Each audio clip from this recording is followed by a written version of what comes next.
وہ نکاح کے لباس میں کھڑکی پر کھڑی تھی، آنکھوں میں ڈھیر سارے آنسو جمع تھے۔ 6 ماہ پہلے اس کی پسند کی شادی ہوئی تھی، لیکن پھر اچانک ایک روڈ حادثے میں اس کا شوہر انتقال کر گیا۔ عدت پوری ہوئی تو اس کا نکاح اپنے ہی چھوٹے دیور فرہاد افندی سے کر دیا گیا۔ وہ اس رشتے کے لیے ذہنی طور پر قطعی تیار نہیں تھی اور جانتی تھی فرہاد افندی بھی اس رشتے کو قبول نہیں کرے گا، لیکن سب کچھ الٹ ہوا۔ وہ دلہن بنی آج اس کے کمرے میں تھی، مگر جان اس کی اس وقت نکلی جب فرہاد افندی نے اسے اپنے بستر پر بلایا تھا۔ بہت ہو گیا، پہلے شوہر کا ماتم، آ کر میرا حق ادا کریں۔ وہ بولا نہیں تھا، دبے دبے لہجے میں گویا غورا اٹھا تھا، جبکہ نیلم افندی سہمتی ہوئی اس کی جانب رحم طلب نظروں سے دیکھ رہی تھی۔ وہ اس کی چچا ذات تھی، بچپن سے اس کے مزاج سے آشنا تھی۔ وہ کافی غسیل طبیعت کا انسان تھا۔ وہ اس سے عمر میں فقط 1 سال ہی چھوٹی تھی، لیکن وہ بھی سب لوگوں کی طرح اس کے بے پناہ غصے سے خوف کھاتی تھی۔ آپ مجھے میرے حق سے محروم کرنا چاہتی ہیں؟ اسے یوں ہی بت کی مانند استطاعت دیکھ کر اس کے ماتھے پر لاتعداد بل پڑے تھے، جبکہ وجیہہ چہرے میں سرپن گھلنے لگا تھا۔ ایسا نہیں ہے فرہاد، وہ اپنی حنائی مٹھیوں کو پیچھتے بامشکل اپنی بات مکمل کر پائی تھی۔ تو پھر کیسا ہے؟ وہ گویا مکمل بے رحم بنا اس کے حسن کی مورتی کو دیکھے جا رہا تھا۔ نظر ایک لمحے کو بھی نہیں بھٹکی تھی، جبکہ وہ خاموش اس کی نظروں سے خائف چھوٹے چھوٹے قدم اٹھاتی بیڈ کی جانب بڑھنے لگی تھی۔ آتشی رنگ کا گھیردار فراق میں نازک سی جولری اور لائٹ کیے گئے میک اپ میں اس کا حسن سونے کی طرح دمک رہا تھا۔ وہ ایک باشعور لڑکی تھی، پھر وہ کیوں اپنے شوہر کو اس کے جائز حق سے محروم رکھتے اللہ کی نظروں میں گناہ گار بنتی؟ لیکن وہ دل کا بھی کیا کرتی جو عماد اور اس کے خیال کو بھول ہی نہیں پا رہا تھا۔ وہ بیڈ کے قریب آ کر ٹھہری تو فرہاد افندی نے اس کا ہاتھ پکڑتے اسے اپنے پہلو میں بٹھا لیا تھا۔ اس کی انگلیوں کے پور سرخ رنگ میں رنگی تھیں، جبکہ ہتھیلیوں کے وسط میں گول ٹکیاں بنی اس کے دودیا ہاتھوں کو مزید دلکش بنا رہی تھیں۔ اس نے اس کے دونوں ہاتھ اپنے کھردرے مردانہ ہاتھوں میں تھام کر اپنا پہلا حق استعمال کرتے باری باری نرمے سے انہیں چومتے اپنے دل کے مقام پر رکھ گیا۔ تو مقابل کی اس حرکت پر نیلم نے ایک جھٹکے سے اپنا سر اٹھا کر مقابل کی گرے آنکھوں میں دیکھا تھا، جہاں اس کا عکس بہت واضح نظر آ رہا تھا۔ وہ تو سمجھی تھی کہ وہ بے درد اسے درد دے گا، لیکن وہ شخص اس کی سوچ کے برعکس نکلا تھا۔ تم سب مجھے اتنا ہی ظالم سمجھتے ہو نا؟ اس کی آنکھوں میں اچانک ہی سرپن گلا، لیکن لہجے کی کرب کی آمیزش محسوس کرتے نیلم کچھ بے چین سی ہوئی تھی۔ میں آپ کو ظالم نہیں سمجھتی، لیکن بس آپ سے ڈر لگتا ہے۔ بے ساختہ ہی صاف گوئی سے بولتی مقابل کے لبوں پر خفف سی مسکراہٹ لانے کا سبب بنی تھی۔ اچھا تو تم مجھ سے ڈرتی ہو؟ بیڈ گراؤنڈ سے پشت ملائے وہ اب بھی اس کے ہاتھوں کو دل کے مقام پر رکھے گویا اسے سلگتے دل کو راحت کا سامان مہیا کر رہا تھا۔ بچپن سے ڈرتی ہوں، آپ ہمیشہ غصے میں جو رہتے تھے۔ اس کا وہی معصوم بے دھڑک بولنے کا انداز تھا۔ چاچو بھی تو غسیل طبیعت کے حامل ہیں، ان سے خوف محسوس نہیں ہوا؟ اس کے ماتھے پر بل ڈالتے اسے گورا تو وہ بیچاری سی شکل بنا کر گئی تھی۔ وہ تو بابا ہیں، ان سے بھی ڈر لگتا ہے، لیکن وہ پیار بھی تو دیتے ہیں۔ آپ تو بس ڈانٹتے ہیں یا غصے سے گورتے ہیں۔ وہ روانی سے بولتی ایک دم خاموش ہوئی تھی۔ کتنے وقت کے بعد وہ یوں نارمل ہو کر اپنی ازلی عادت کے مطابق پٹر پٹر بول رہی تھی، جبکہ مقابل کا اس کا یوں خاموش ہو جانا اچھا نہیں لگا تھا۔ بھوک لگ رہی ہے؟ اس کے ہاتھوں کو ذاتی بخشتے وہ اب تھوڑا سا آگے کو جھک کر اس کے دوپٹے سے پنس نکال رہا تھا۔ میں نے صبح سے ڈھنگ سے کچھ بھی نہیں کھایا پیا ہے، اب سچ میں زوروں کی بھوک لگی ہے۔ وہ دھیمے سے بولتی منہ بسوڑتی ایک دم سے خود میں سمٹی تھی۔ فرہاد نے اس کا دوپٹہ سر سے اتار کر ایک سائڈ پر رکھ دیا تھا، جبکہ وہ یوں اس کے سامنے بیٹھی گھبراہٹ کا شکار ہوئی تھی۔ تم بیوی ہو میری تو بغیر دوپٹے کے میرے سامنے بیٹھ سکتی ہو، اس میں گھبرانے والی کیا بات ہے؟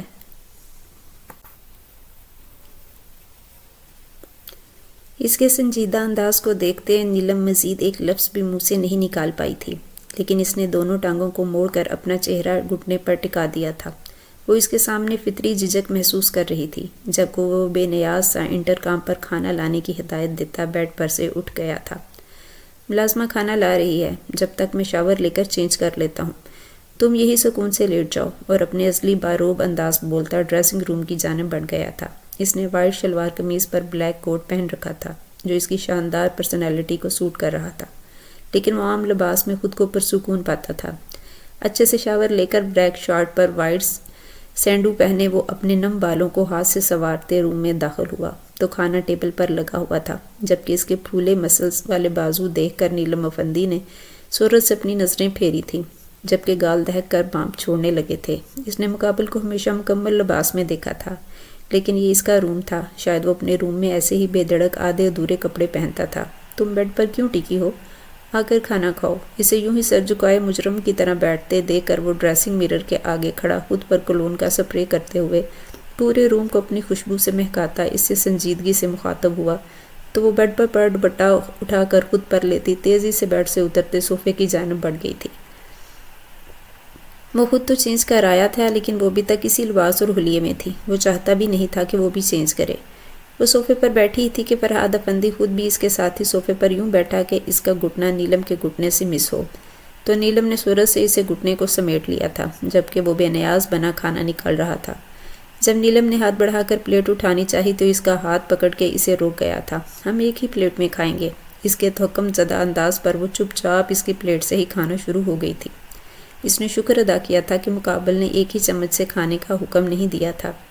بہرحال مشکل سے ہی صحیح لیکن وہ کھانا کھا چکی تھی۔ کہاں جا رہی ہو؟ اسے صوفے سے اٹھتے دیکھ وہ سنجیدگی سے بولا تھا۔ مجھے چینج کرنا ہے، اس لباس میں مجھے الجھن محسوس ہو رہی ہے۔ وہ ہولے سے منمنائی، ایک نظر اپنے مزاجی خدا پر بھی ڈال گئی جو مزے سے کھیر کھاتے ہوئے اسے ہی دیکھے جا رہا تھا، جبکہ وہ اس کی گہری نظروں کے ارتکاز سے شدید گھبراہٹ کا شکار ہو رہی تھی۔ جبھی اس نے کھیر سے بھرا چمچ اس کے منہ کی جانب بڑھا کر اسے آنکھوں سے اشارہ دیا تو وہ جلدی سے لبوں کو واہ کرتے کھیر سے بھرا چمچ منہ میں لے گئی تھی۔ جاؤ چینج کرو جا کر، اپنے اصلی اکھڑ لہجے میں بولتے وہ اس چمچ سے اب خود کھیر کھا رہا تھا، جبکہ وہ دل ہی دل میں جل کر رہ گئی تھی۔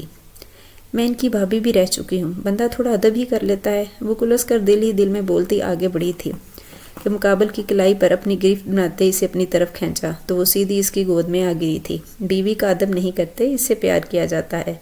آیا دماغ میں کچھ مسز فرحاد؟ اس نے مخملی گال کو نرمی سے سہلاتے اس کی دھڑکنوں کی رفتار کو گھٹا بڑھا گیا تھا۔ پلیز مجھے جانے دیں۔ اس کے گلے کی گلٹی ڈوب کے ابری تو وہ مقابل اس پر رحم کھاتے اس کے ماتھے کو چومتے اسے اپنے حصار سے آزاد کیا تو وہ دوڑنے کے انداز میں سیدھی ڈریسنگ روم میں جا گھسی تھی۔ اس کے بعد وہ اس وقت تک باہر نہیں نکل پائی جب تک اسے فرحاد افندی کے سونے کا یقین نہیں ہو گیا تھا۔ صبح اٹھ کر وہ لباس بدل کر ہلکا پھلکا ریڈی ہوتے کمرے سے نکل آئی تھی۔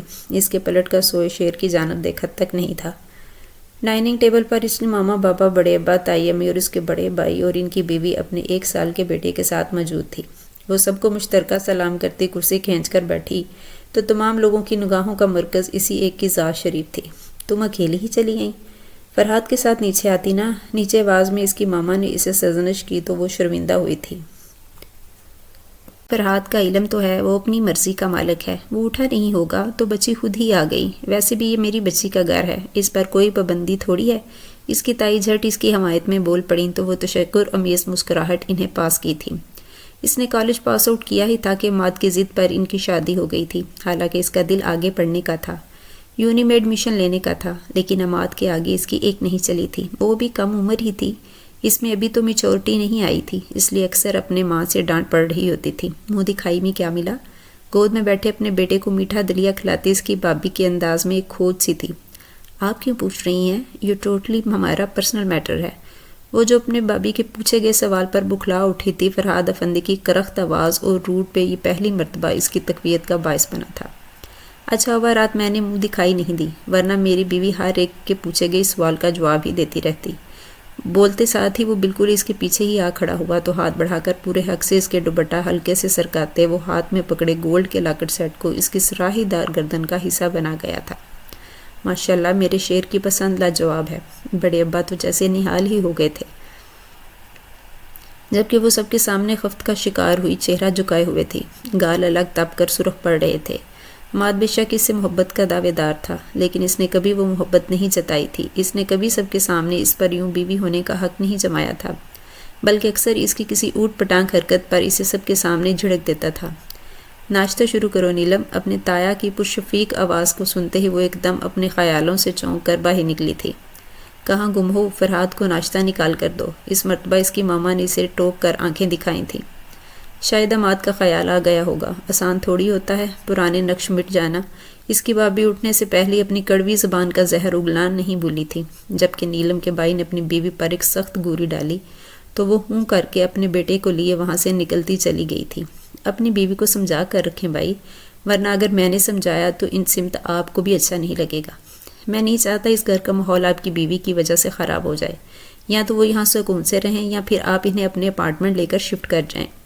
نیلم کے ساتھ بیٹھتے فرحاد افندی کے انداز میں جلال صاف محسوس کیا جا سکتا تھا، جبکہ دروازے کی چوکھٹ پر کان لگا کر کھڑی نیلم بھابی کا فرحاد کی بات کو سنتے دم نکلا تھا۔ وہ اتنے بڑے پرآسائش افندی ولا کو چھوڑ کر ہرگز ایک اپارٹمنٹ میں جانے والی نہیں تھی۔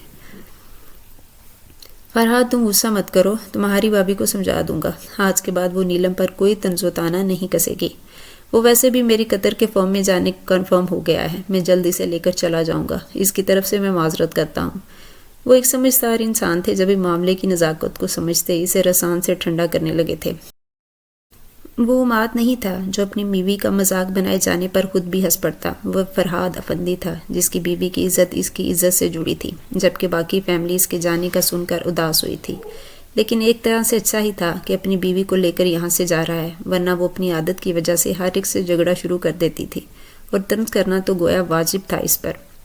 میری بیٹی خوش تو ہے نا؟ فرحاد کا سلوک کیسا تھا تمہارے ساتھ؟ وہ ایک ماں تھی، اور ایک ماں اپنے تحفظات تو بنتے ہی تھے۔ وہ اسی پر یہ سوال کر رہی تھی۔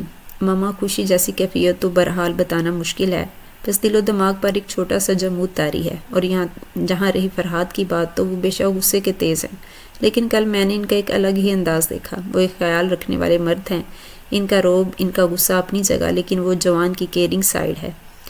میں نے کل دیکھی تو سچ پوچھے مجھے اچھا لگا۔ وہ مات کی طرح مجھے جھڑک نہیں رہے تھے، بلکہ ان کے روب میں بھی ایک خیال تھا۔ وہ میری کسی بھی بات کو لے کر بیزار نہیں ہوئے، بلکہ میں نے کل انہیں مسکراتے دیکھا۔ آپ یقین نہیں کریں گی ماما، وہ مسکراتے ہوئے بہت اچھے لگ رہے تھے۔ اپنے ازلی بے ساختہ انداز میں بولتی ایک دم سے پرجوش ہوتے گھٹنوں کے بل بیٹھی اس کی پنڈلی پر ہاتھ کا دباؤ دے گئی تھی، جبکہ وہ جو اس کی بردباری دیکھ کر شکر ادا کر رہی تھی، اس کے یوں بچوں کی طرح ری ایکشن دینے پر انہوں نے ٹھنڈی سانس بھری تھی۔ تم کب بڑی ہوگی نیلم؟ اپنی ماما کی بات سنتے اس نے حیرانی سے اپنی آنکھیں پٹپٹائی تھی۔ ماما میرا قد 5 فٹ 7 انچ ہے، نارمل قد ہے میرا، تو مجھے مزید نہیں بڑا ہونا ہے۔ اس نے ناک سکوڑی تو انہوں نے اس کے بازو پر ایک دھپ رسید کی تھی۔ ماما لگتی ہے یار۔ وہ اپنا بازو سلاتے منہ پھیلا کر ناراضگی بطور ان کے قریب سے اٹھتی پیروں میں سلیپر اوڑے کمرے سے نکلتی چلی گئی تھی، جبکہ وہ اسے یوں نارمل دیکھ کر شکر بجا لا رہی تھی، ورنہ تو مات کے جانے کے بعد وہ بالکل گمسم سی ہو گئی تھی۔ لیکن کل سے اب تک اس میں آیا بدلاؤ سبھی گھر والوں کے لیے انجبے کا نہیں، خوشی کا باعث تھا۔ وہ تیزی سے سیڑھیاں اتر کر نیچے آئی تو لاؤنج میں فرحاد افندی کے ساتھ بیٹھی زارا غفار کو دیکھ کر اس کا حلق تر کڑواہٹ گلی تھی۔ وہ اس لڑکی سے شروع سے ہی چڑتی تھی، اس وجہ تو خود پر غرور کر کے اترانا تھا، اور دوسری وجہ وہ خواہ مخواہ یہاں کے مکینوں پر اپنا حق جماتی تھی، خاص کر عماد اور فرحاد کو تو جیسے اپنی پراپرٹی سمجھتی تھی۔ وہ بڑے ابا کے دوست کی بیٹی تھی جو ایک گھر چھوڑ کر ہی رہتے تھے۔ اسے کوئی بھی بزنس کو لے کر مسئلہ درپیش ہوتا تو وہ انہی دونوں کے پاس آیا کرتی تھی۔ وہ دونوں ہی اس وقت مہو سے سر جھکائے فائل کھولے شاید کوئی مسئلہ ہی ڈسکس کر رہے تھے۔ حماد کو کام کے دوران ڈسٹرب ہونا پسند نہیں تھا۔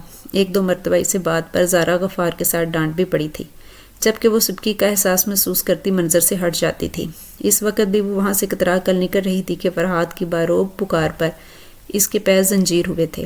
ادھر آؤ نیلم، اور اپنے پاس کیوں بلا رہا تھا؟ یہ بات سوچتی وہ اپنے ہاتھوں کو مسلتی اس کے قریب آ کر ٹھہری تھی، جبکہ زارا کے چہرے پر ناگواری بھرے تاثرات رقم ہو چکے تھے۔ وہ صوفے سے پشت ملائی اسے گھور رہی تھی، لیکن نیلم کو اس کی پرواہ ہی کہاں تھی۔ وہ بس اپنے مجازی خدا کی جانب متوجہ تھی، جس کی باروب شخصیت کی وجہ سے وہ اس سے خوف کھاتی تھی۔ میرے پاس بیٹھو، نرم گوئی سے کہتے اس نے نیلم کا مخملی کلائی کو پکڑ کے نرمی سے اسے اپنے پہلو میں بٹھایا، تو زارا نے بے چینی سے پہلو بدلا تھا، جبکہ نیلم کی ساری جان اس کی کلائی میں سمٹ آئی تھی۔ میں تمہارے لیے فارم لے آیا ہوں، میری گاڑی میں رکھے ہیں، یونی میں ایڈمیشن کروا رہا ہوں، تو سوچ لو تم کون سے سبجیکٹ پڑھنا چاہتی ہو، پھر ہم اسی حساب سے فارم فل کریں گے۔ مقابل کی بات سنتے اسے پل بھر کو شوق لگا، اور دوسرے ہی لمحے وہ خوشی سے کے احساس میں گری زوردار چیخ مارتی فرحاد سے لپٹ گئی تھی، جبکہ اس کی چیخ کی گونج پر سبھی وہاں دوڑے چلے آئے تھے۔ آپ لوگ پریشان کیوں لگ رہے ہیں؟ اپنی بیوی کے گرد حصار قائم کیے وہ گھر والوں کو دیکھ کر سنجیدگی سے پوچھ رہا تھا، تو وہ سب ایک دم ہوش میں آئے نیلم کو گھورنے لگے تھے۔ سوری، خوشی میں چیخ تھوڑی اوپر ہو گئی، معصومیت سے کان کی لو کو چھوتی وہ معذرت خواہ ہوئی تو سب کے لبوں پر اس کی وجہ سے مسکراہٹ کھل گئی تھی، جبکہ فرحاد افندی نے بے ساختہ جھکے اس کے سر کو چوما تھا۔ تو وہی زارا غفار جل بن گئی تھی۔ البتہ نیلم ہوش میں آئی خفت کا شکار ہوئی تھی۔ اس سے دور ہوئی تو فرحاد افندی نے اسے آرام سے آزاد کر دیا تھا۔ وہ خوش تھا کہ وہ لڑکی واپس اپنے رنگ میں لوٹ آئی ہے۔ کل اس کی یونی کا پہلا دن تھا۔ وہ اسی خوشی میں اسے نیند نہیں آ رہی تھی۔ فرحاد افندی نے اپنا کام مکمل کر کے لیپ ٹاپ سائڈ پر رکھا تو ایک نظر بے چینی سے کروٹیں بدلتی اپنی شریک حیات پر بھی ڈالی۔ کیا ہوا، نیند نہیں آ رہی؟ 11 بجاتی وال کلاک پر نظر ڈالتے وہ سنجیدگی سے پوچھ رہا تھا تو وہ منہ بسورتی جھٹ اس بات میں سر ہلا گئی۔ ان چند دنوں میں فرحاد کی بدولت وہ اب کھل کر اپنی فیلنگز ان سے شیئر کر لیتی تھی۔ چلو میں تمہیں آئس کریم کھلانے لے چلتا ہوں، ہو سکتا ہے پھر نیند آ جائے۔ مقابل کی اس کی پیشکش پر اس کی پوری آنکھیں واہ ہوئیں اور پل بھر میں ان شربتی آنکھوں میں ڈوب کے ابھرا تھا۔ کیا ہوا، نہیں چلنا؟ اچانک اس پر جھکتے مقابل نے اس کے چہرے پر اپنی شہادت سے مخملی گال کو چھوا تو وہ کرنٹ کھا کر اٹھی سیدھی فرحاد افندی کے چوڑے سینے کا حصہ بنی تھی۔ اب اتنی بھی اجلت دکھانے کو نہیں کہا تھا۔ شرارت میں گلابہ روب لہجہ وہ مقابل کے پہلو پر شدت سے محسوس ہوتا دہکتا لمس نیلم کی جان پر گویا بڑی مشکل میں آئی تھی۔ فرحاد پہلی مرتبہ ٹکڑوں کی صورت میں یہ نام مقابل کے لبوں سے ادا ہوتے اسے سرشار کر گیا تھا۔ بے خودی بھی کر چکا تھا، لیکن اس نے محسوس کیا وہ ہولے ہولے لرز رہی ہے تو وہ نرمی سے اسے خود سے الگ کرتا اس کے سر پر پیار دیتے ہوئے پیچھے ہو کر بیڈ سے اترتا اپنے گنے بالوں میں ہاتھ چلانے لگا تھا۔ بلیک کارگو کلر کی شرٹ پہنے وہ اپنے گھریلو حلیے میں بھی بلا کا ہینڈسم لگ رہا تھا، خاص کر اس کی طرح شیدے شیو جو اس کے تیکھے نکوش پر سج کر اسے ہینڈسم ہی نہیں باروب بھی بناتی تھی۔ کھڑی مغرور ناک اور چوڑا روشن ماتھا وہ ہر لڑکی کا ایک لوتا چاند تھا جو اس کے آنگن میں اتر آیا تھا۔ اسے لمبی نہیں ہو سکا اور وہ ٹکٹکی باندھے اسے دیکھے گئی تھی۔ باقی کا مجھے گھر آ کے دیکھ لینا، ابھی چلو ہمیں دیر ہو رہی ہے۔ اس کے سر پر 2 انگلیاں مارتے ہوئے اس کے اصلی باروب انداز میں اس سے مخاطب ہوا تو وہ ہڑبڑا کر تیزی سے بستر چھوڑ کر اٹھ کھڑی ہوئی اور اپنے کپڑے دیکھنے لگی۔ گلابی رنگ کے سادہ شلوار قمیض میں وہ خود بھی گلابی رنگ میں گلی تھی۔ لباس ٹھیک ہے، بس شال لے لو۔ اس سے پہلے کہ وہ چینج کا سوچتی اس کی سوچ کو روک دیا گیا تھا۔ وہ دوڑنے کے انداز میں شال لینے ڈریسنگ روم میں گھسی تو فرحاد افندی کی نظروں نے اس کی ناگن چوٹی سے نظریں ہٹا لی تھیں۔ ایک دن ان حسین زلفوں کے سائے میں مجھے پوری رات بسر کرنی ہے، ایک ایسی حسین رات جس میں تم میں تم بن جائیں گے۔ دل میں ابھرتے سرکش جذبوں کو تسلی بری تھپکی دیتے وہ پوری اسرار سا مسکرایا تھا۔ اتنی دیر میں وہ کالی شال خود پر اچھے سے لپیٹے باہر نکلی تو فرحاد نے بڑے حق سے آگے بڑھتے اس کے ہاتھ کو اپنے ہاتھ میں لیا تھا اور واحد کی جانب قدم بڑھائے۔ جس وقت ان کی گاڑی گیٹ سے نکل رہی تھی ٹھیک اسی وقت زارا غفار اپنے ٹیرس پر کھڑے ان دونوں کو رات کے ان پہروں ساتھ نکلتے دیکھ نفرت سے دانت کچکچائے تھے۔ کچھ دن پہلے تو اماد کے غم میں مر رہی تھی اور اب کہاں گیا وہ غم؟ معصوم بنتی ہے بس، لیکن معصوم ہے نہیں۔ اس کی سوچ پر پل نیلم کے لیے زہر آلود ہو رہی تھی تو وہی فرحاد گاڑی میں بیٹھ کر اس کے لیے اس کی فیورٹ آئس کریم منگوائی تھی۔ جب تک اس نے آئس کریم ختم کی وہ اس کی اوٹ پٹانگ باتوں کو خاموشی سے سنتا رہا۔ جس وقت وہ گھر پہنچے گھڑی رات کا 1 بجا رہی تھی۔ نیلم واش روم سے برش کر کے نکلی تو فرحاد افندی بستر پر دراز تھا اور کمرے میں نائٹ بلب جل رہا تھا۔ وہ بستر پر لیٹ کر اس کی جانب کروٹ کر گئی تھی۔ چند سیکنڈ بعد ہی پلک جھپکنے کی بات تھی وہ فرحاد افندی کے بازوں کے گھیرے میں تھی۔ سو جاؤ اور مجھے بھی سکون سے سونے دے۔ اس نے گھبرا کر مزاحمت کرنی چاہی تھی کہ مقابل کی گمبھیر آواز کی سماعت کی نظر ہوتی اسے ساکت کر گئی تھی۔ شب بخیر۔ اس کی کن پٹی کو چومتے وہ پرسکون ہوتا آنکھیں موند گیا تھا جبکہ وہ بے ترتیب دھڑکنوں کے ساتھ اس کے سینے میں چھپی تھی۔ یونی کا گیٹ پار کرتے ہی اس کی پہلی نظر ہی سیدھی اپنے مزاجی خدا کی جانب اٹھی تھی جو چارکول گرے پینٹ کوٹ میں سن گلاسز لگائے گاڑی کی پوچھ سے ملائے شاید اسی کا انتظار کر رہا تھا، جبکہ سب صنف نازک کی نظریں اس چارمی کی جانب اٹھ رہی تھیں جو اپنی شاندار شخصیت کی وجہ سے ہر ایک کی نظروں کا مرکز تھا۔ وہ ایک دوسرے کے کان میں گھسی لڑکیوں کو دیکھتی تیزی سے فرحاد افندی کے قریب ہوئی تھی۔ یونی کا پہلا دن کیسا رہا؟ وہ اس کے لیے فرنٹ ڈور کھولتا سنجیدگی سے مخاطب ہوا تو وہ سیٹ پر جا بیٹھی تھی۔ اچھا تھا، مختصر جواب دیتے اس نے ڈیش بورڈ پر رکھی پانی کی بوتل کا سیل کھول کر اپنے لبوں پر لگاتے آدھا خالی کر دیا تھا۔ اتنے میں فرحاد افندی گاڑی کا ڈور کھول کر ڈرائیونگ سیٹ سنبھال چکا تھا۔ اس سے پہلے کہ وہ پانی کی بوتل واپس رکھتے اس نے نیلم کے ہاتھ سے پانی کی بوتل لی اور باقی بچا ہوا پانی وہ خود پینے لگا تھا۔ میرا جھوٹا ہے، وہ تیزی سے بولے لیکن وہ چند سیکنڈ میں بوتل خالی کر گیا۔ تمہارا جھوٹا ہے تو کیا پانی زہریلا ہو گیا؟ وہ خالی بوتل ڈیش بورڈ پر ڈالتے جھک کر اس کی سیٹ بیلٹ لگانے لگا تو نیلم سیٹ میں دسی تھی۔ مقابل کی دہکتی سانسیں اسے تھوڑی دیر میں شدت سے محسوس ہوئیں تو وہ اپنی سانسیں تک روک گئی تھی۔ جبکہ وہ بے نیاز سا سیدھا ہونے لگا تھا تو اس کے لب نیلم کی تھوڑی سے مس ہوئے تھے. جس سبب نیلم کے پورے وجود میں ایک کرنٹ سا دوڑ گیا تھا. وہ ایک دم سے سہمی تھی. کسی کا جھوٹا کھانا اچھی بات نہیں ہوتی. اس نے مات کا کہا جملہ دہرایا تھا جو اس نے نیلم کی عادت کو ٹوکتے ہوئے کہا تھا. تو میں کیسی ہوں بھی نہیں وائفی، میں آپ کا شوہر ہوں. ہم ایک دوسرے کا جھوٹا کھا پی سکتے ہیں. تمہیں اگر اعتراض ہے تو تم میرا جھوٹا مت کھانا پینا. گاڑی رود پر ڈال کر احتیاط سے چلاتے مقابل کی ساری توجہ کا مرکز نیلم افندی کی ہی ذات تھی. کچھ کھاؤ گی؟ اس کی خاموشی مقابل کو اچھی نہیں لگی تو وہ اسے مزید بولنے کے لیے اکسانے لگا. مجھے بھوک لگی ہے لیکن گھر چل کر کھائیں گے.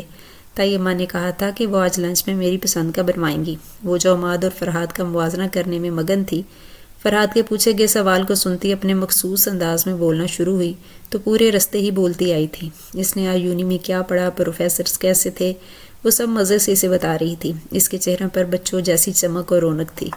فرحاد افندی کو اس کا یہی بے ساختہ معصوم انداز ہی تو اچھا لگتا تھا، لیکن اس کی بھائی کی زندگی میں رہتے وہ اپنے رنگ تقریباً کھونا شروع ہو گئی تھی.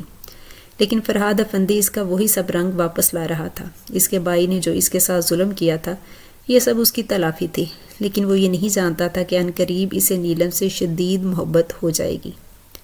اچانک ہی کچھ عرصے کے لیے فرحاد کو ملک سے باہر جانا پڑا تھا. وہ کسی بزنس کورس کے سلسلے میں امریکہ جا رہا تھا. صبح اس کی فلائٹ تھی. اس نے اپنی ساری پیکنگ خود کی تھی. اب بس وہ ایک مخصوص کالے بیگ میں اپنے ضروری کاغذات چیک کر کے رکھتے جا رہا تھا. جب نیلم کمرے میں داخل ہوئی تھی تو وہ بیگ کی زپ بند کرتا بیگ ایک طرف رکھ گیا تھا. آپ کی کافی. نیلم نے اسے کافی پکڑائی تو وہ اس کے ہاتھ سے کافی کا مگ تھام کر سائڈ ٹیبل پر رکھتے اس کا ہاتھ پکڑے اسے اپنے پہلو میں بٹھا گیا تو وہ سوالیہ نظروں سے اس کی جانب دیکھنے لگی تھی. مجھے یاد کریں گی؟ نہ جانے کیوں مگر اچانک ہی وہ اس سے یہ سوال پوچھ گیا تھا.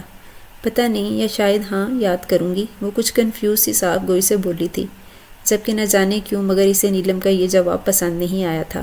شاید وہ اس کے منہ سے کچھ اور سننے کا چاہتا تھا. ان کی شادی کو 1 ماہ کا عرصہ گزر چکا تھا. ان کی درمیانی شوہر بیوی والا تعلق نہیں تھا مگر ان کے بیچ کافی حد تک دوستانہ تعلق بن چکا تھا. نیلم اب بے جھجک اس سے دل کی بات کہہ جاتی تھی. چلو ٹھیک ہے، یاد آؤں تو کر لینا. خیر مجھے وہاں زیادہ عرصہ بھی لگ سکتا ہے. تم نے خوب دل لگا کر پڑھنا ہے. مجھے پڑھائی سے متعلق کوئی شکایت نہیں ملنی چاہیے. باقی تم جیسے چاہے رہو مگر اپنے بیڈ روم کے علاوہ کہیں مت سونا.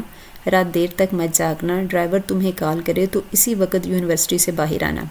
اپنا اور سب گھر والوں کا اچھے سے خیال رکھنا. وہ اس کا ہاتھ تھامے اسے مزید چند ہدایات دیتا ہلکا سا جھکا تھا اور اس کے سرخی مائل گال کو جو کب سے اس کی توجہ بھٹکا رہے تھے. اپنے لمس سے اس کی رنگت اناری کر گیا تھا، جبکہ مقابل اس لمس کی حدت کو پاتے ازاحت گھبرا اٹھی تھی. پلکیں زمین پر سنجیدہ ریز تھیں تو دھڑکنیں گویا منہ تک آئی تھیں. چلو اب سوتے ہیں ورنہ وقت پر آنکھ نہیں کھلے گی. نرم گوئی سے کہتے وہ اسے لیے لیٹ گیا تو وہ خاموش مگر تیز تیز دھڑکتی دھڑکنوں کے ساتھ اس کے وجود کا حصہ بنی ہوئی تھی.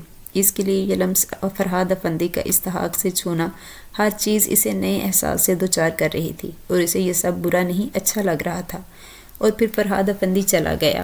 اس کے جانے کے بعد نیلم افندی کو احساس ہوا کہ اس کے ہونے سے ہر رنگ جدا نظر آتا تھا. بے شک عماد اس کی کچی عمر کا پیار تھا، لیکن اس کے دل پر جو چھاپ چھوڑی وہ فرحاد افندی نے تھی.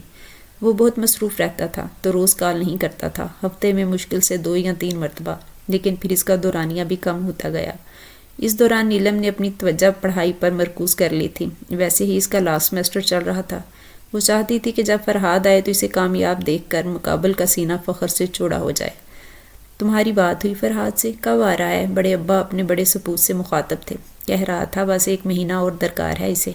ویسے بھی آپ جانتے تو ہیں اس نے وہاں اپنا نیا بزنس شروع کیا ہے. وہ ایک دم سے تو نہیں آ سکتا، کچھ وقت تو لگے گا اسے. اپنے بیٹے کی تسلی کروانے پر وہ بس سر ہلا کر رہ گئے تھے، جبکہ نیلم کا دل نہ جانے کیوں اداس ہو گیا تھا. مقابل کی یاد اسے یوں ہی اداس کر دیتی تھی. کل تمہارا پہلا پیپر ہے تو وقت پر سو جانا، لیکن سونے سے پہلے بادام والا دودھ پینا نہیں بھولنا. میں ملازمہ سے کہہ کر تمہارے دودھ تمہارے کمرے میں پہنچا دوں گی. اپنی تائی اماں کی تاکید کو سن کر وہ مسکرا دی تھی. یہاں اسے سب کا پیار اور توجہ مل رہی تھی، لیکن دل بس ایک ہی کے پیار اور توجہ کا متمنا تھا. نیلم اپنا آخری پیپر دے کر لوٹی تو گھر میں الگ طرح کی چہل پہل محسوس ہوئی تھی. اسے لگا شاید گھر میں مہمان آئے ہیں. وہ بے انتہا تھکی ہوئی لوٹی تھی جب ہی گھر کے اندر جانے کی بجائے تیزی سے گارڈن کی طرف بنے دوسرے دروازے سے گھر کے اندر داخل ہوتے سیدھا اپنے کمرے میں گئی۔ وہ اتنی زیادہ تھکی ہوئی تھی کہ بس بات لے کر سونا چاہتی تھی۔ لاسٹ پیپر کی وجہ سے اس کے کلاس والوں نے یونی کینٹین میں ایک چھوٹی سی پارٹی کر ڈالی تھی۔ حالانکہ سب باہر جانا چاہتے تھے لیکن نیلم کی وجہ سے انہوں نے کینٹین میں ہی انجوائے کر لیا تھا۔ اچھے سے بات لے کر وہ باہر آئی تو بالوں پر لپیٹا تولیہ کھینچ کر ڈریسنگ پر رکھتے جلدی بالوں میں برش کیا اور اسی کو نارمل ڈگری پر کرتے دم سے بستر پر گری آنکھیں موند گئی تھی۔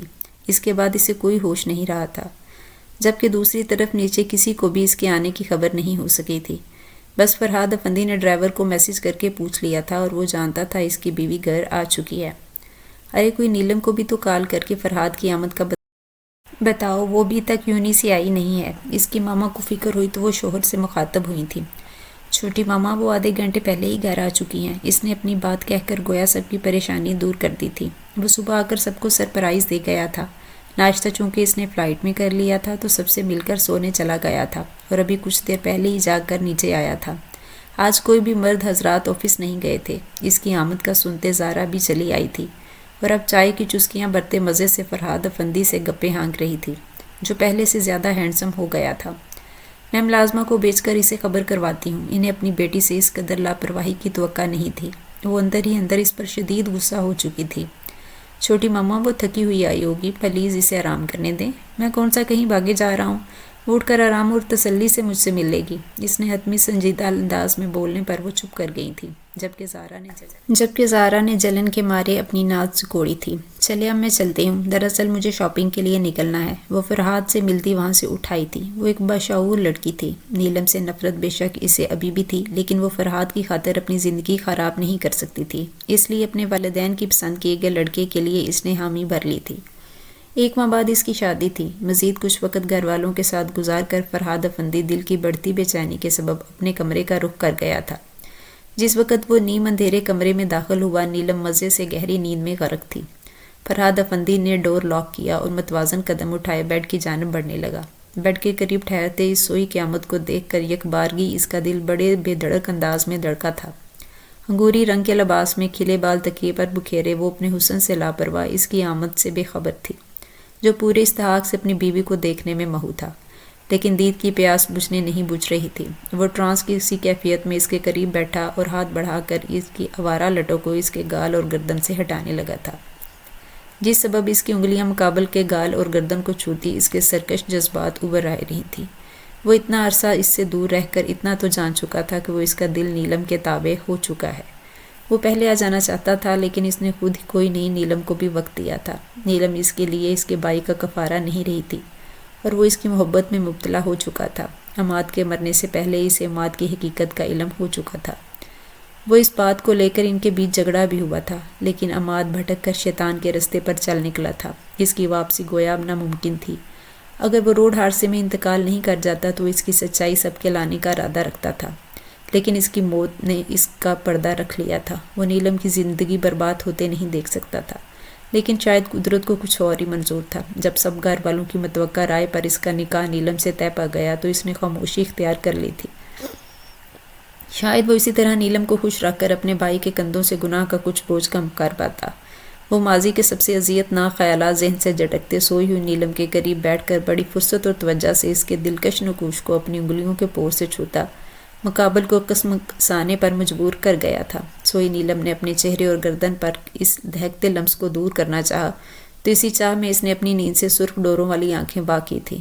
خود پر جھکے فرحاد افندی کو دیکھ کر اس نے بڑی بے خودی میں ہاتھ بڑھا کر اس کے چہرے کو چھوا تھا۔ میں آپ کو کس قدر یاد کر رہی تھی اور آپ ظالم بنے میرے دل کی پکار کو انسنی کر رہے ہیں۔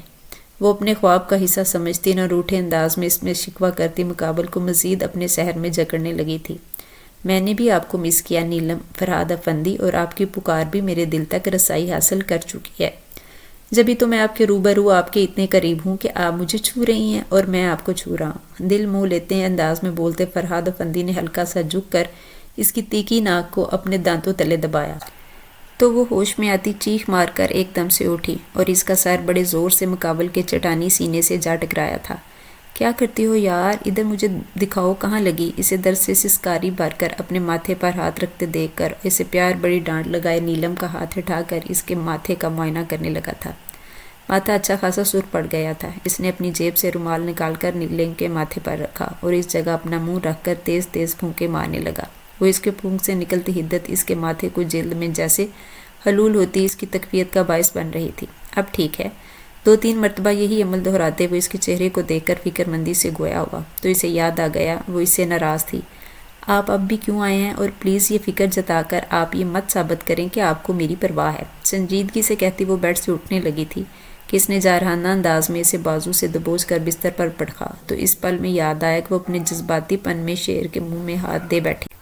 اتنے عرصے بعد شوہر واپس آئے تو اس کا استقبال یوں کیا جاتا ہے؟ اس پر اس کی گٹا کی مانند چھایا مقابل کڑے تیوروں سے پوچھ رہا تھا تو اس کی جان لبوں تک لایا تھا۔ مجھے کیا علم کہ کیسا استقبال چاہتے ہیں آپ؟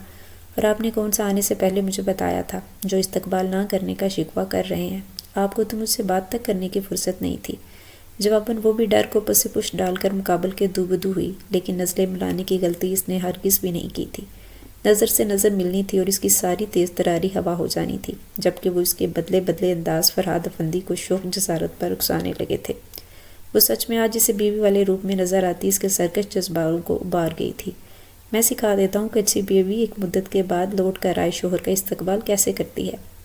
مقابل کے لہجے میں کچھ تو ایسی بات تھی کہ اس نے گھبرا کر اپنی میچی آنکھیں کھول دی تھیں۔ آنکھوں سے ہوئے آنکھوں کے ملن نے ایک سحر تہر کیا تھا اور پاس پھر الفاظ گم ہو گئے تھے۔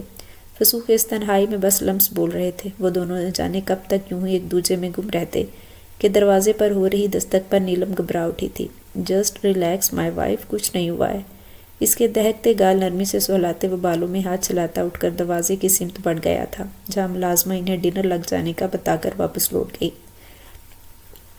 آپ چینج کر لیں پھر ہم نیچے چلتے ہیں۔ دروازہ بند کرتے وہ بھی جملہ مکمل کر ہی پایا تھا کہ وہ گرتی پڑتی دوڑتے ہوئے ڈریسنگ روم میں گم ہو گئی تھی، جبکہ وہ اسے یوں حواس باختہ دیکھ کر اپنی ہنسی پر قابو روک نہیں پایا تھا۔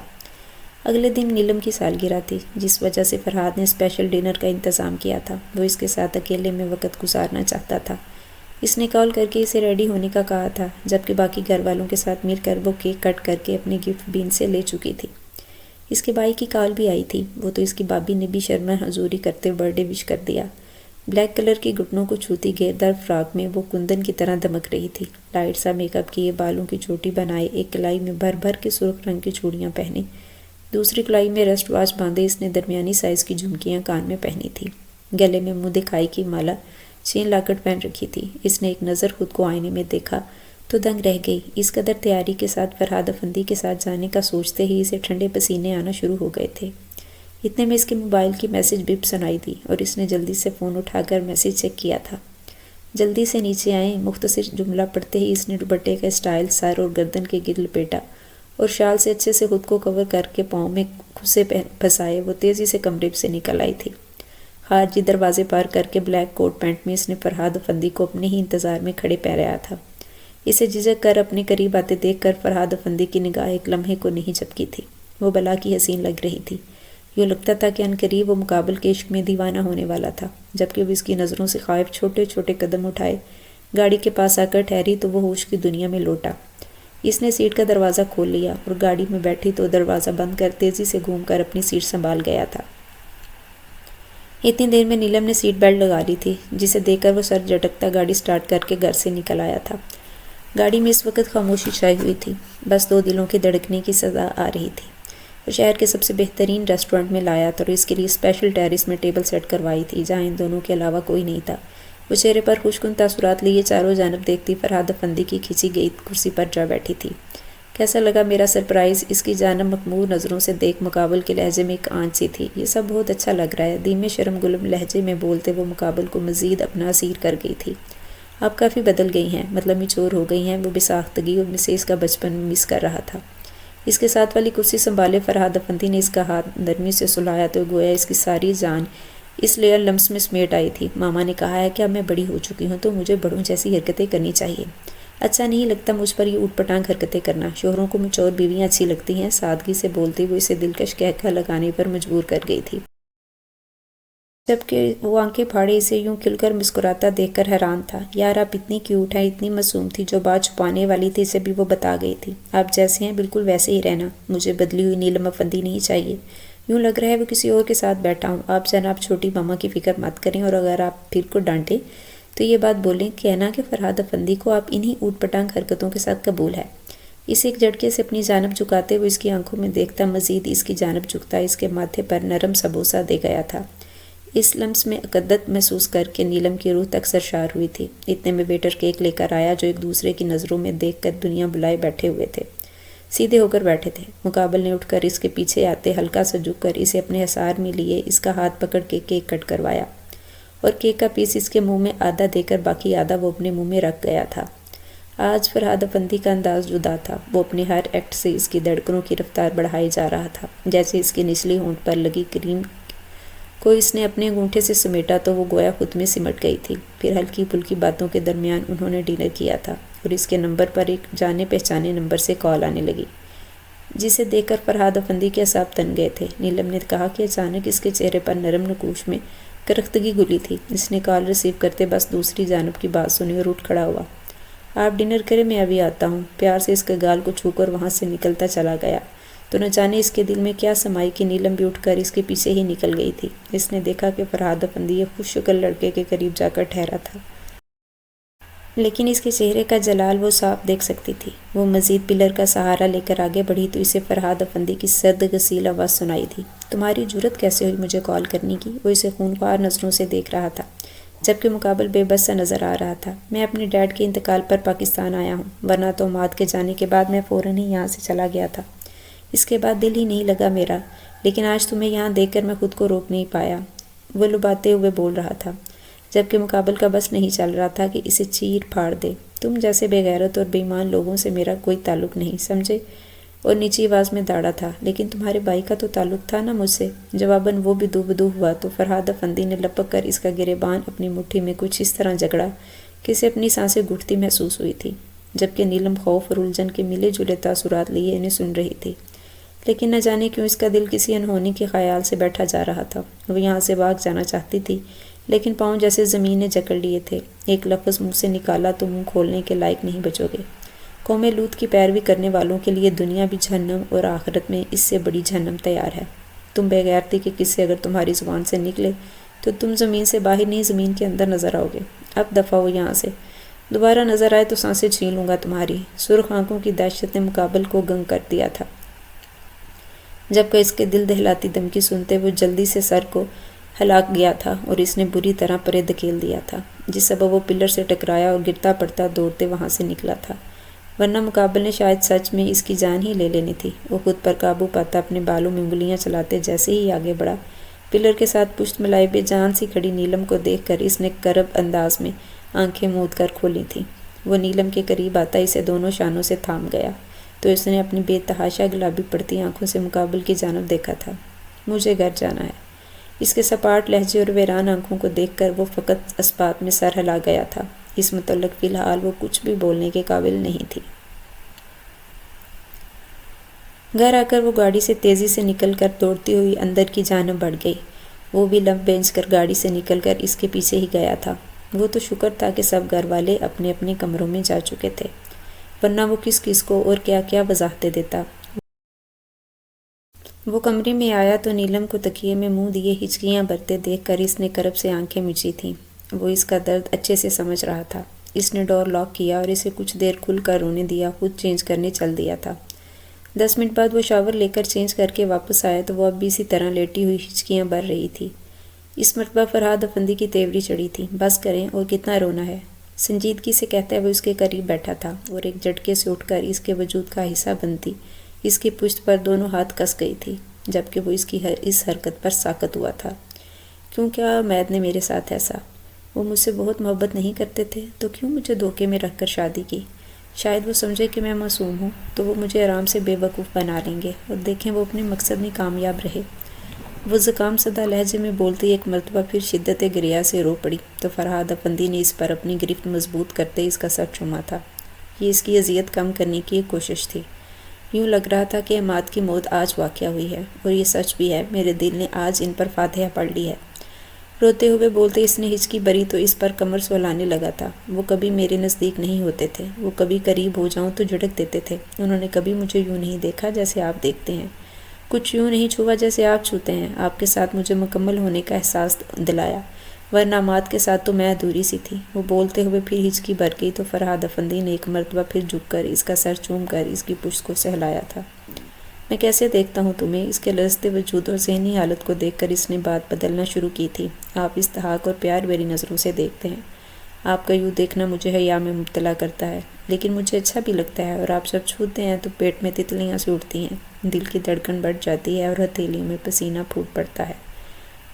آپ جب مجھے عزت دے کر بولتے ہیں تو دل میں گدگدی سی ہوتی ہے۔ وہ اپنی سادگی بھری روانی میں بڑی معصومیت سے اپنے دل کا حال اس کے گوشے گزار کرتی گویا اسے ساری دنیا کی دولت سے نواز گئی تھی۔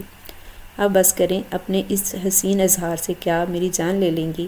مقابل کا غمگیر لہجہ اس کے دست و لب کی جسارتوں پر اس احساس ہوا کہ کس قدر بے باکی سے کیا بول گئی ہے، تو ایک دم گھبرا کر اس سے دوری بنانے لگی تھی، اور اس لیے یوں ہی بیڈ پر گرا تھا۔ اس قدر خوبصورت اظہار پر انعام تو بنتا ہے مسز فرہاد افندی۔ اس کی ناک سے ناک ٹکراتے مقابل کے لہجے کی حدت پر اس کا چہرہ دہک کر بانپ سی چھوڑنے لگا تھا۔ آج کے بعد ہم اس ٹاپک پر کبھی بات نہیں کریں گے، بلکہ ہم بس اپنے آنے والے بچوں کے بارے میں ڈسکس کریں گے۔ اس کے گلابی گالوں کو چھوتے ہوئے وہ اچھے سے اسے باور کروا گیا تھا، تو وہ سر کو اس بات میں ہلاتے ہوئے بچوں والے ٹاپک کو سنتی بے انتہا خوش ہو گئی تھی۔ ویسے بھی وہ انسان اب دنیا سے جا چکا تھا، اور اس کے بارے میں بات کر کے اس کے گناہوں کا بوجھ نہیں بڑھانا چاہتی تھی۔ رات مجھے بچے بہت پسند ہیں، اور وہ بھی ڈھیر سارے۔ وہ ایک دم پرجوش سی بولتی کسی خوشکن خیال میں گم ہوئی تھی۔ مطلب 2 بچے کافی نہیں ہوں گے؟ وہ معصوم بن کر سوال کرتا اس کی چوٹی کے بلوں کو کھولنے لگا تھا۔ آج اس کی دل کی حسرتوں کے تمام کا دن تھا۔ نہیں بھائی، یہ 2 بچے کیا ہوتے ہیں، بس مجھے تو کم سے کم 4 چاہیے۔ وہ اپنی دھن میں بولتی مقابل کے بدلتے تیوروں کو دیکھ نہیں پائی تھی، اور اس کے ریشمی زلفوں کو مٹھی میں بھرتے اس کی مہک سانسوں میں بسائے بے خود ہوا تھا۔ جو میرے سرکار کا حکم، غلام تو ہر دم حاضر ہے۔ مخمور سرگشی کرتے ہوئے وہ اپنے سرکش جذبوں کے لگامے سے آزاد کر رہا تھا۔ میں تم سے بے پناہ محبت کرتا ہوں میری زندگی۔ سرکش جذبوں میں ڈوب کر ابھرتے اس نے پورے جذبے سے بات کہہ کر اس کے ماتھے کو چوما، تو وہ بھی سرشار سی اس کے سینے پر سر رکھ کر آنکھیں موند گئی تھی۔ مرد کی جانب سے ملنے والی محبت اور عزت ہی عورت کا کل سرمایہ ہوتا ہے۔ جو مرد اپنی عورت کو اس سرمایہ سے مالا مال رکھتے ہیں، ان کی عورت سدا ایک کھلے گلاب کی مانند رہتی ہے۔